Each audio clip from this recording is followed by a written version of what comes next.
नमस्कार, let's talk periods के नए एपिसोड में आपका स्वागत है। आशा करती हूँ आप सब सुरक्षित है, हेल्दी है और आप सब ने वैक्सीनेशन ले लिया है।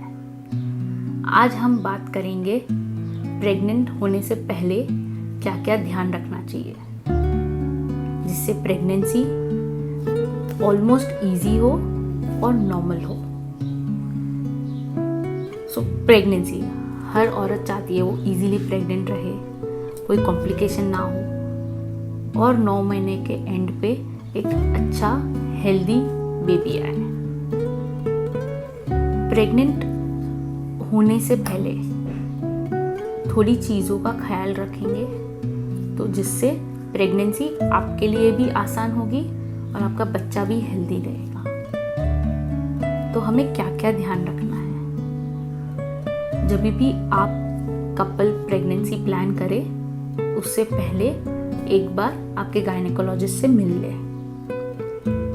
वो आपको एक बार एग्जामिन करके देख लेंगे कि आपके अंदर कुछ प्रॉब्लम नहीं है जिससे प्रेगनेंसी में आगे जाके कुछ दिक्कत ना हो।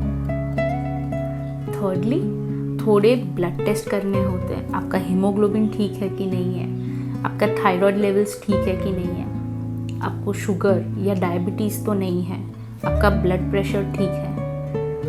हमें लगता है डायबिटीज़, ब्लड प्रेशर, थायराइड तो बड़ी उम्र में 50 साल के बाद होता है, बट ऐसा नहीं है। आज के ज़माने में 20 साल, 25 साल, 30 साल वाली लड़कियां आ रही है जिसको डायबिटीज़ का इश्यू है, थायराइड का इश्यू है। तो वो बेसिक ब्लड टेस्ट किया जाए। अगर आपका हीमोग्लोबिन हमेशा से ही 10 से नीचे रहा हो या 10 रहा हो तो प्लीज़ आपका थैलेसीमिया चेक किया जाए। अगर आप थैलेसीमिया माइनर निकले तो आपके हस्बैंड का थैलेसीमिया चेक किया जाए। वो नॉर्मल है तो कोई बात नहीं है, लेकिन अगर वो भी थैलेसीमिया माइनर है तो बहुत ज़्यादा चांस है कि आपका बच्चा थैलेसीमिया मेजर हो सकता है, जो बच्चे की पूरी लाइफ डिफ़िकल्ट कर देती है। उसको हर हफ्ते ब्लड ट्रांसफ्यूजन लग सकता है। उसकी ट्रीटमेंट भी है, लेकिन अगर हमें पहले से पता हो कि हम क्या डील कर रहे हैं, कि मैं थैलेसीमिया माइनर हूँ, तो हम बेटर प्रिकॉशंस और प्रेगनेंसी बेटर प्लान कर सकते हैं। वैसे ही थायराइड नॉर्मल में उसके लेवल्स ज़्यादा होने पे भी नॉर्मल है। नॉन प्रेग्नेंट स्टेट में normal TSH levels up to 5 या 10 है। जो टाइम पे अगर आपका 5 है या 6 है, जिसे बॉर्डर लाइन बोलते हैं, तो ट्रीटमेंट नहीं लगता। लेकिन आप अगर प्रेग्नेंट हो तो वो हाई माना जाता है और आपको उसकी ट्रीटमेंट लग सकती है। आपका थायराइड लेवल्स नॉर्मल होना प्रेगनेंसी में बहुत ही ज़्यादा ज़रूरी है। आपके लिए नहीं, आपके बच्चे के लिए। अगर आपके थायराइड लेवल्स हाई है, TSH लेवल्स हाई है और अगर आप वो ट्रीट नहीं कर रहे हैं तो बच्चा मंद-बुद्धि का हो सकता है,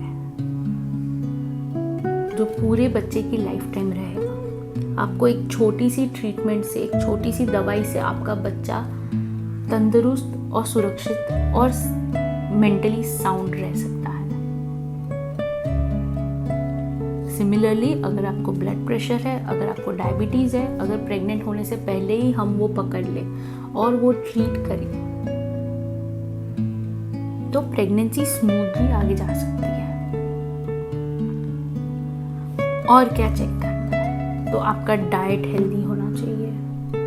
आप प्रेग्नेंट होने से पहले एटलीस्ट आधा घंटा, 1 घंटा रेगुलर एक्सरसाइज कीजिए, जिससे आपकी प्रेगनेंसी भी एक्टिव रहेगी और नॉर्मल डिलीवरी के भी चांसेस ज़्यादा है। अल्कोहल, स्मोकिंग, तंबाकू, चूरन, मिश्रण नहीं लेना है। प्रेग्नेंट होने से पहले ही बंद करना है। वो मैं बच्चा रुक जाएगा उसके बाद बंद कर दूंगी, नहीं। बच्चे को बहुत ही हानिकारक है पहले महीने में। बाय द टाइम आपको डायग्नोज भी नहीं होगा कि आप प्रेग्नेंट हो, तभी वो बच्चे को हार्म कर सकता है। प्रेगनेंसी प्लान करने से पहले बहुत ही ज़रूरी है कि आप फॉलिक एसिड की टैबलेट्स खा रहे हो। अपने बॉडी को फॉलिक एसिड खाने में मिलता है, लेकिन वो प्रेग्नेंट टाइम पे सफिशिएंट नहीं है। आपके बेबी के ब्रेन डेवलपमेंट के लिए, दिमागी डेवलपमेंट के लिए फॉलिक एसिड बहुत ही ज़रूरी है, और वो ब्रेन डेवलपमेंट पहले 2 महीने में होता है। बाय द टाइम आपको पता चले कि आपके पीरियड्स मिस हुए हैं, आप डॉक्टर के पास जाए और वो दवाई चालू करे, पहले क्रूशियल 20-25 दिन निकल जाते हैं। अगर आपने प्रेगनेंसी प्लान कर रहे हो, ट्राई चालू किया है, तो मेरी गुजारिश है कि आप फॉलिक एसिड टैबलेट्स चालू कर दीजिए।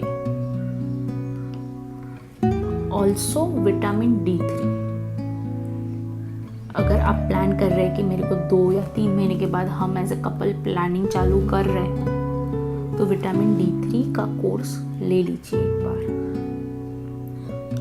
और ज़रूरत पड़ा तो 7th मंथ प्रेगनेंसी में भी आपके डॉक्टर चालू करेंगे।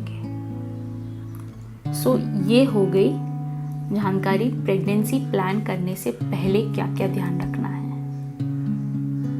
आपको ये टॉपिक पे और भी कोई डाउट्स हो, कोई क्वेश्चंस हो, कोई कंफ्यूजन हो, तो प्लीज़ नीचे कमेंट सेक्शन में लिखिए, हम नेक्स्ट एपिसोड में उसका आंसर देंगे।